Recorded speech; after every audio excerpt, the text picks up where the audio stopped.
خوان مارتينيز جوهرة بيريز الجديدة، اللاعب الشاب الذي لفت الأنظار إليه وأصبح العالم يتحدث عنه رغم أن عمره 16 سنة فقط.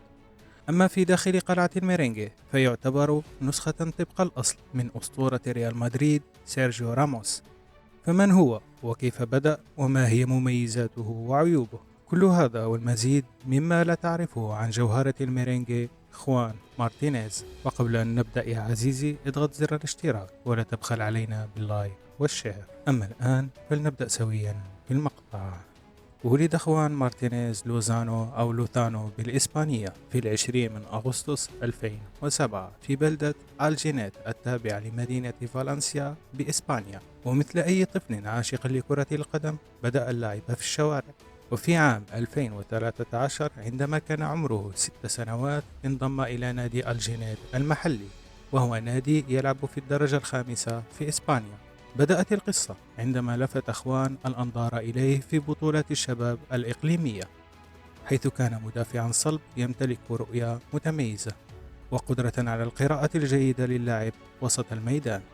ورغم سنه الصغير إلا أنه تفوق على جميع من في سنه، وما زاد تفوقه هو قدراته البدنية الممتازة. وفعلا سرعان ما لمحته أعين كشافي نادي ليفانتي، وقدموا له فرصة للانضمام إلى فريق الشباب في النادي بعد عام واحد من بدايته مع أليجنت.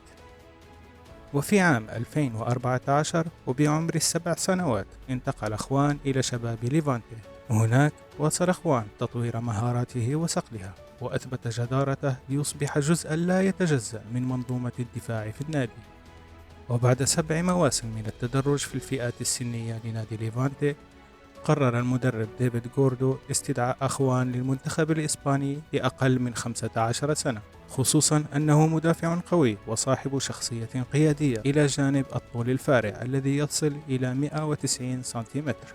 وفي ذات العام عندما كان الكل يراقب الثورة الجديدة التي يقوم بها بيريز من بيع لنجوم النادي مثل سيرجيو راموس وفاران وجلبه للاعبين شباب مثل كامافينجا، كان بيريز يراقب المدافع الصغير عن طريق كشاف خاص ظل يراقب اللاعب لمدة 2 سنين. في تلك المدة تم استدعاء أخوان للمنتخب الإسباني لأقل من 17 سنة، وفي 2023 شارك معهم في بطولة أوروبا لأقل من 17 سنة. وفور خروج المنتخب الإسباني من ربع النهائي أمام ألمانيا وبعد الأداء المذهل لإخوان، قرر بيريز شخصيا التحرك لضم الجوهرة.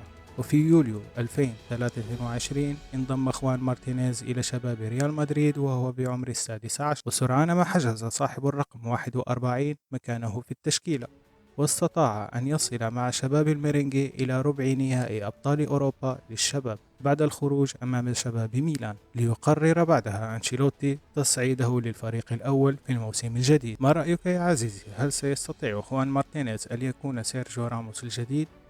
أخبرني برأيك في تعليق، ولا تنسى الاشتراك، ودمت في أمان الله.